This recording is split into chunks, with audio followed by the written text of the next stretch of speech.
पढ़े सुने जो प्रेम से वह हो जाए शुद्ध स्वरूप। यह 28वां अध्याय कार्तिक कथा। अनूप धर्मदत्त ने पूछा, मैंने सुना है कि जय और विजय भी भगवान विष्णु के द्वारपाल है। उन्होंने पूर्वजन्म में ऐसा कौन सा पुण्य किया था जिससे वे भगवान के समान रूप धारण करके वैकुंठ धाम के द्वारपाल हुए? दोनों पार्षदों ने कहा, ब्राह्मण। पूर्व काल में त्रिनविंद की कन्या देवहूति के गर्भ से महर्षि कर्दम की दष्टिमात्र से दो पुत्र उत्पन्न हुए। उनमें से बड़े का नाम जय और छोटे का नाम विजय हुआ। पीछे उसी देवहूति के गर्भ से योगधर्म के जानने वाले भगवान कपिल उत्पन्न हुए। जय और विजय सदा भगवान की भक्ति में तत्पर रहते थे। वे नित्य अष्टाक्षर मंत्र का जप और वैष्णव व्रतों का पालन करते थे। एक समय राजा मरुत ने उन दोनों को अपने यज्ञ में बुलाया। वहां जय ब्रह्मा बनाए गए और विजय आचार्य। उन्होंने यज्ञ की संपूर्ण विधि पूर्ण की। यज्ञ के अंत में अवभृत स्थान के पश्चात राजा मरुत ने उन दोनों को बहुत धन दिया। धन लेकर दोनों भाई अपने आश्रम पर गए। वहां उस धन का विभाग करते समय दोनों में परस्पर लाग डांट पैदा हो गई। जय ने कहा, इस धन को बराबर बराबर बांट लिया जाए। विजय का कहना था, नहीं, जिसको जो मिला है वह उसी के पास रहे। तब जय ने क्रोध में आकर लोभी विजय को शाप दिया, तुम ग्रहण करके देते नहीं हो, इसलिए ग्राह अर्थात मगरमच्छ हो जाओ। जय के शाप को सुनकर विजय ने भी शाप दिया, तुमने मद से भ्रांत होकर शापो दिया है, इसलिए तुम मातंग अर्थात हाथी की योनि में जाओ।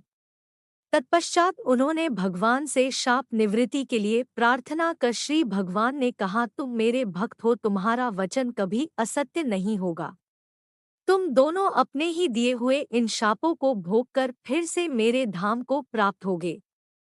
ऐसा कहकर भगवान विष्णु अंतर्धान हो गए।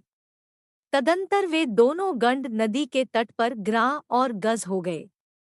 उस योनि में भी उन्हें पूर्वजन्म का स्मरण बना रहा और वे भगवान विष्णु के व्रत में तत्पर रहे।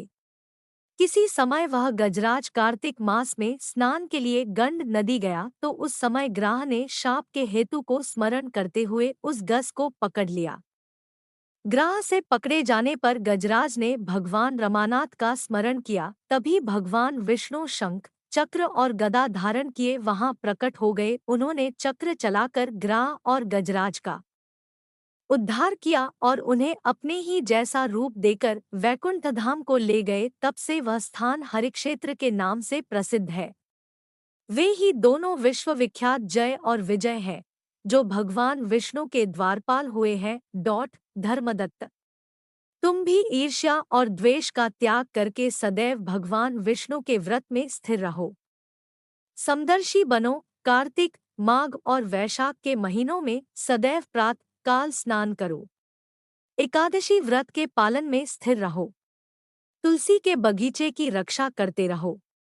ऐसा करने से तुम भी शरीर का अंत होने पर भगवान विष्णु के परम पद को प्राप्त होवोगे।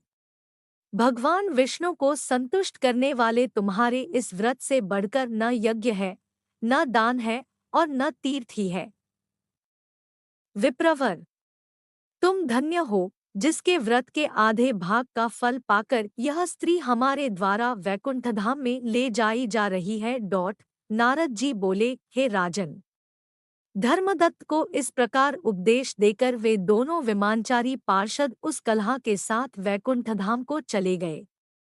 धर्मदत्त जीवन भर भगवान के व्रत में स्थिर रहे और देहावसान के बाद उन्होंने अपनी दोनों स्त्रियों के साथ वैकुंठ धाम प्राप्त कर लिया।